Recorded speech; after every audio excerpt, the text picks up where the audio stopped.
Ky është edicioni i rollës i Big Brother VIP Kosova, i cili do zhvilloj së shpejti. Ky edicion është i 5, ndërsa Alaudin Hamiti ka zbuluar një tjetër profil që pritet të jetë pjesë e kostit.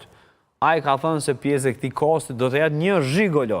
Pa e zbuluar identitetin, ai ka shtuar kureshtin për këtë personazh që prek një profil ende të pazakënd për ekranin kosovar, por kjo ka qenë edhe Big Brother që nga fillimi i saj, apo thyen Big Brother një tjetër tabu dhe çfarë mund të sjellë një profil i tillë brenda shtëpisë. Këtë çështje diskutojmë me Gjergj Prengën dhe Elton Tozaj, që i përshëndes, i kam në lidhje direkte nga Tirana dhe normalisht ardh koha dhe në mund pak në këmbë se kohë gjatë jena ullë. Faleminderit shumë. Zotri Prenga, përshëndetje, kënaqësi t'ju kem Kosova Today. Përshëndetje Kronin, përshëndetje dhe Eltonin. Gjithashtu e përshëndes edhe në Eltonin, edhe po kthejmë me njerë të këtë diskutim. Elton, përshëndetje, po du m'ja nis me ty kësaj bisede. Një zhigolo brenda Big Brother. Dëgjoj, Big Brother VIP Kosova ka thyer tabuqen në edicionin e parë. Ndryshe nga Big Brother VIP Shqipëria që ka qenë deri diku është ruajtur goxha për të mos thyer tabu. Po Kosova jo. Kosova ka treguar, ka qenë pararoj, ka treguar që di thyej tabu, ka treguar që është një format realisht reality show ku ti fut çdo lloj personazhi brenda.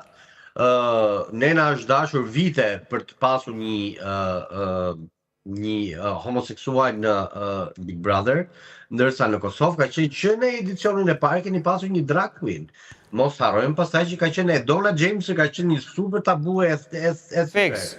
Mos harrojmë Vullnetin, i cili theu përsëri një super tabu dhe një stereotip në Kosovë që homoseksualit urren, paragjykohen apo tjerë e tjerë, ndërkohë që sot është i suksesshëm, është një nga kolegët tanë më të nderuar. Po me ta buni pyetje. Në qoftë se kushtimisht po them, seksualet urren, a ka mundësi që zhigolët xhelozohen nga masa? Dëgjoj, për sa i përket zhigolove tash, se kjo është një tabu tjetër e thyer që do të marrit pjesë në një reality show, se ne zhigolët i kemi përdit jashtë. Ja, ne i kemi, po tash jonë këtu për masa, e kupton, jonë në qëtë ekspresion, kur je live, 24/7. Eskortizmi nuk funksionon vetëm te femrat, unë së shpejti do nxjerr një material ekskluziv për këtë punë, ku eskortizmi është goxha i përhapur dhe tek meshkujt në Shqipëri. Po. Që edhe në Kosovë. Ka meshkuj të ekranit, sepse zakonisht flasim për zonjat e ekranit. Ka meshkuj të ekranit që janë të punësuar si zhigolo? Ka meshkuj të ekranit që janë eskorta. Pra, hera e parë që e kemi diskutu këtë çështje, ka meshkuj të ekranit që janë eskorta?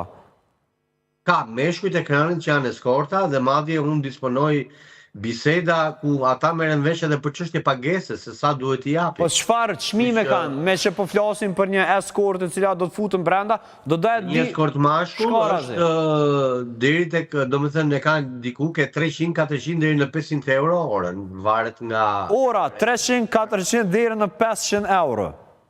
Po, më shtrenjtë se sa femrat. Femrat e huaja që vinë dhe punojnë në Shqipëri dhe në Kosovë, paguhen më pak se sa meshkujt shqiptar apo kosovar që punojnë si eskorta. E qartë, Elton Nalu këtu se unë e ti nuk i ndali mua betet, po du me dal pak të Gjergj. Gjergj, kërkoj falje, po më intereson me ditë shumë këndvështrimin tënë për një zhigolo brenda Big Brother.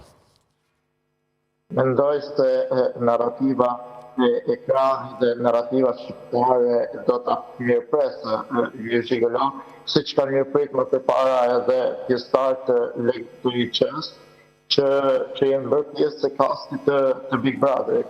Por besoj se dhe sjellin mjaft intriga brenda shtëpisë të Big Brother, ku do konkurroj edhe me çunat që do të jenë brenda në shtëpinë e Big Brother VIP Kosova. Hyrja një zhigoloje në fakt nuk është diçka e çuditshme ose diçka që neve nuk e pristim për Big Brotherin e Kosovës, sepse kemi parë që në edicionet e kaluara janë futur persona me çëstje të ndryshme seksuale, siç që përmendi dhe Eltoni, që ka qenë Vullneti, ka qenë Linda Rej, edhe personazhe të tjerë. Po kthena edhe njerë të këti Gjergj. Kur flasim për eskortat gra, gjithmonë janë ato të cilat nuk e pranojnë, ka shumë intriga, shumë hije, shumë stigmatizime rreth tyre, por kur flasim tek meshkujt, është një perceptim krejt tjetër. Është i Zoti ai themi. Është i Zoti ai themi, fiks. Po Xhirxhi? Të gjasë, neve kemi dhe shprehje këtej Shqipëria që përdorim burgu për burra është. Kështë përdorim dhe për meshkë që në skorta që thëmë është i Zoti. E njëta qasje është për të dy anët e medaljes. Xhirxhi, po du me kalu edhe njerë të Elton.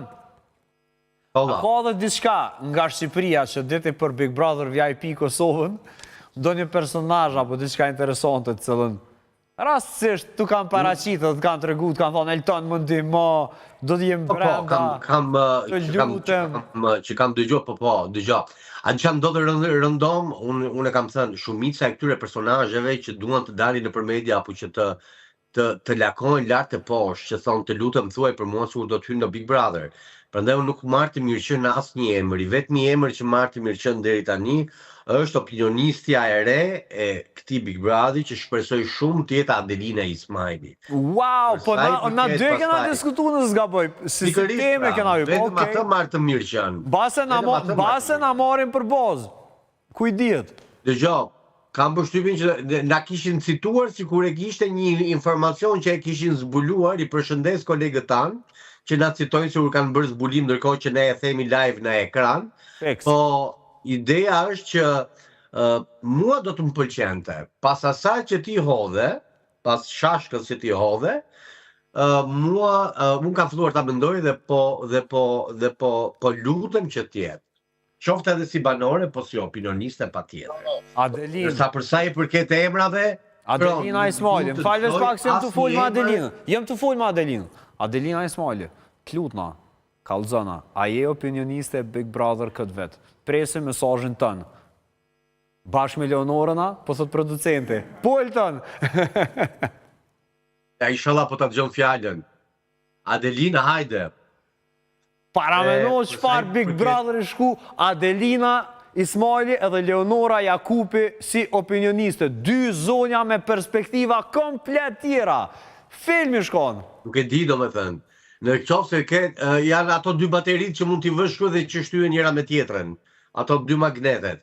Kështu që do ta doja shumë. Do doja që ky Big Brother dhe e para kjo, e dyta nuk du të dëgjoj asnjë emër, do bëj sikur nuk dëgjoj asnjë emër deri ditën që ky Big Brother ka për të filluar, sepse ka për të qenë Big Brotheri i parë i Kosovës që unë do ta komentoj nga mëngjesi deri në darkë. Dhe do ta shoh nga mëngjesi deri në darkë. Do t'i dedikohem 100% sepse me atë edicion të vjetshëm ju keni arritur majat. Faleminderit shumë se edhe unë besoj që i kanë arrit majat produksione. E kam një copë të vogël të kulashit, atë po folëm në Air Live. Po Gjergj. E që do të teksoj për Adelina Ismaili është që në paradën e vitit në Kosovë e LGBTQ+, ishte pjesëmarrëse me koncertin që ata mbajtën, dhe është që mbështetëse dhe suportuese e madhe ndaj komunitetit LGBTQ+. Okej. Ka qenë gjithmonë, nuk e di nëse të kuptova shumë mirë, sepse në qitë moment e po tani probleme rritin, po ka qenë, ne kemi qenë të hapur për komunitetin, kemi qenë të hapur për të gjitha etnit, kemi qenë të hapur, qysh është edhe flamuri i Kosovës, të gjithë jemi të barabartë, të gjithë kemi të copën tonë këto, Gjergj. Në ka... Big Brother ka mbështetur të gjithë pa asnjë masë dhe ka qenë mbështetës të suportuese e të gjithë personazheve. Ndryshe nga Big Brother i Shqipërisë, ku kemi parë disa personazhe shumë të vakët, për cilët nuk është se kanë dhënë. Kërkoj falje, Gjergj, për shkak të kohës televizive do të më mshel këtu, po jo rastisht i thym rekordet e shikueshmërisë. Pikërisht për çdo detaj të cilat po i përmend ti. Elton, kënaqësimet pas, faleminderit shumë, shihemi në Tiranë në weekend. Si për herë, jeni më të mirët. Gjergj, faleminderit, shihemi edhe me ty shumë shpejt në Tiranë. Mirë atëherë, miq, këta dy miq të mi po i përshëndes, është koha ti përshëndes edhe juve.